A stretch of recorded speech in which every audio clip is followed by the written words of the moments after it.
Nous avions expliqué précédemment la présence des résistances RB et RC dans notre montage. Maintenant, posons-nous la question de savoir comment câbler notre LED. Raisonnons sur le cahier des charges. On nous dit que lorsque le transistor est saturé, la LED est éteinte, et lorsque le transistor est bloqué, la LED est allumée. Autrement dit, lorsqu'il y a un courant dans le transistor, il ne doit pas y avoir de courant dans la LED. Et lorsqu'il y a un courant dans la LED, il ne doit pas y avoir de courant dans le transistor. Ce cahier des charges nous amène à la déduction suivante. On ne peut pas câbler notre LED en série avec le transistor, tout simplement parce que celui-ci a un fonctionnement inverse du transistor. Lorsque le transistor est saturé, si on la câble en série, lorsque le transistor est saturé, il y aura un courant IC4 qui circulera dans le transistor, il y aura donc un courant dans la LED, ce que on ne veut pas d'après le cahier des charges. C'est pour ça que nous devons donc la câbler en parallèle avec le transistor. Tenons compte maintenant de la remarque. On nous dit que la charge ici, la LED, doit être reliée à la masse, ne doit pas intervenir dans la maille d'entrée. Je vous rappelle que la maille d'entrée, c'est la maille qui fait intervenir la tension VBE. C'est pour ça qu'on ne peut pas donc câbler notre LED dans cette zone-là. Sinon, elle interviendrait dans la maille d'entrée. On nous dit aussi que la charge doit être reliée à la masse. C'est pour ça qu'on ne peut pas non plus la câbler là, tout simplement parce qu'il n'y a pas de masse. Donc, quelle est la zone qui nous reste? C'est cette zone-là. On doit la câbler donc en parallèle et elle doit être reliée à la masse. C'est pour ça que nous avons décidé de câbler notre LED comme ceci. Tout simplement parce que là, elle est référencée à la masse et en plus, elle respecte le cahier des charges. Si on fait une loi des mailles en sortie, on a VCE qui est égal à VAK. Et lorsque le transistor est saturé, VCE est égal à VCE SAT, donc est égal à VAK. Et VCE SAT, bien sûr, est égal à 0 volts. C'est l'approximation d'un transistor en régime saturé. Je vous rappelle la règle de fonctionnement d'une LED. Lorsque VAK est inférieur à 0,7 volts, la diode est bloquée. Donc, la diode est bloquée. On a donc ici un transistor saturé pour une diode bloquée. Quand le transistor est saturé, la LED est éteinte, donc la diode est bloquée. On respecte le cahier des charges. Je vous rappelle aussi que dans une diode, le courant circule toujours de l'anode vers la cathode. Donc évitez de câbler la LED en inverse au risque de créer une belle étincelle. Maintenant qu'on a notre schéma de montage et qu'on est sûr qu'il respecte le cahier des charges, dimensionnons nos composants. On part toujours dans l'hypothèse du transistor bloqué et on essaye de déterminer les conditions de basculement du transistor. C'est-à-dire, on essaye de déterminer à quel moment le transistor est soit bloqué, soit passant en fonction de la tension de commande VBB.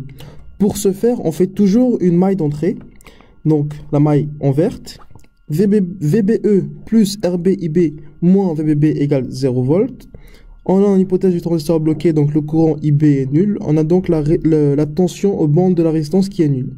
On a donc VBB qui est égal à VBE. Je vous rappelle la condition de fonctionnement. Lorsque VBE donc, est inférieur à 0,7 volts, le transistor est bloqué. Donc lorsque VBB est égal à 0, donc inférieur à 0,7 volts, le transistor est bloqué. Et lorsque cette condition n'est pas vérifiée, donc lorsque VBB est supérieur à 0,7 volts, donc lorsque VBB égale 5 volts, le transistor est saturé. Je vous rappelle que VBB c'est une tension de commande qui est un signal carré qui est soit égal à 0 ou 5 volts. Maintenant qu'on a déterminé nos conditions de basculement du transistor, passons au dimensionnement des composants. Encore une fois, on part de l'hypothèse du transistor bloqué. Lorsque le transistor est bloqué d'après notre cahier des charges, la LED est allumée, donc il y a un courant qui circule dans la LED. On a donc I LED qui est égal à 10 mA, VAK qui est égal à FLED qui est égal à 2 volts. Et schéma équivalent du transistor bloqué, c'est un interrupteur ouvert. Donc ici, on ne considère pas le courant IC qui est nul. On va essayer de dimensionner la résistance RC. Alors, on fait la première maille en sortie. On a donc VCC. Alors, faut bien vous imaginer que lorsqu'on met VCC, ça veut dire que c'est une tension qui rentre comme ceci. On a donc VCC moins RC IRC, donc le courant qui circule dans la résistance RC, moins VCE qui est égal à 0.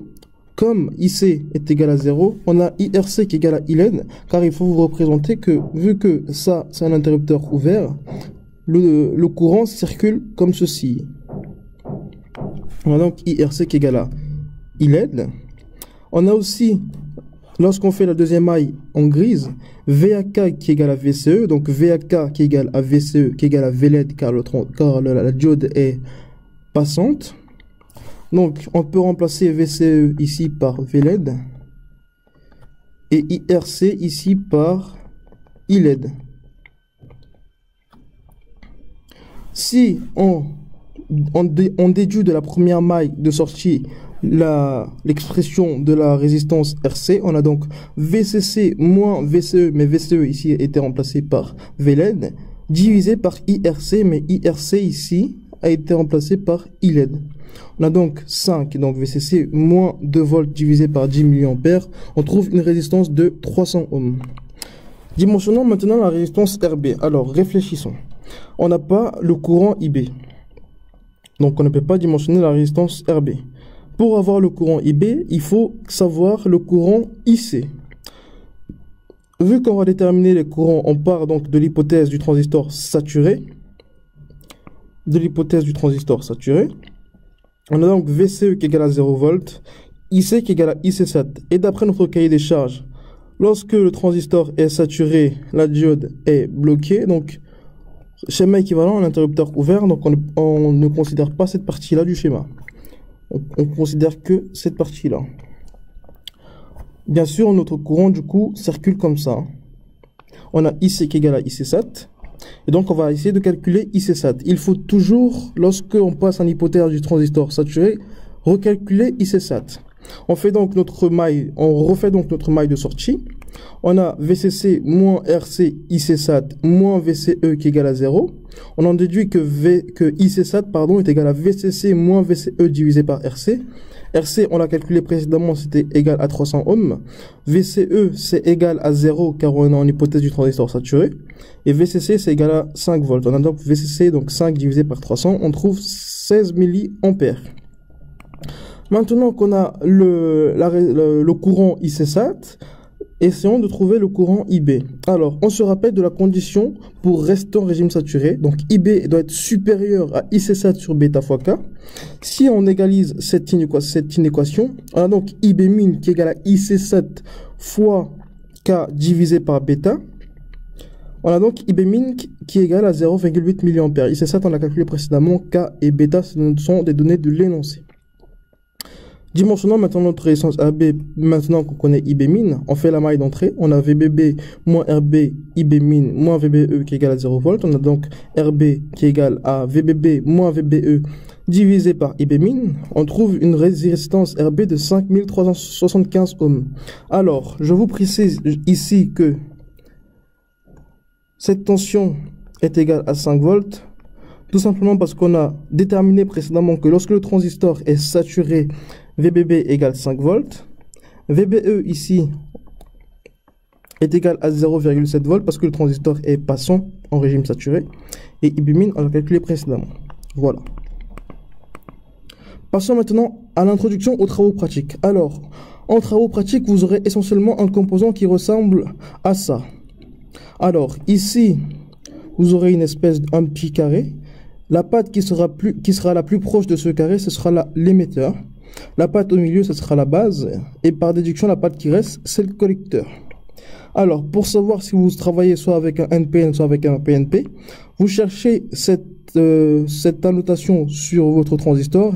Il peut être sur le côté au-dessus, comme vous voulez.